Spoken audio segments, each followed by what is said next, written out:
नमस्कार मित्रांनो, आजचा सुविचार असा आहे की डोंगराआड गेलेला सूर्य पुन्हा दिसतो, पण माती आड गेलेलाही पुन्हा दिसत नाही.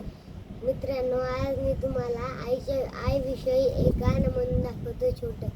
आई वासुनी पोर दे गळे, नाते तुटले पार. आईचा मावळला आईचा मावळला हार खेळविले तू तुझ्या खुशीत वात्सल्याच्या प्रेम भरात. आई दिसेना घरी ना दारी, कस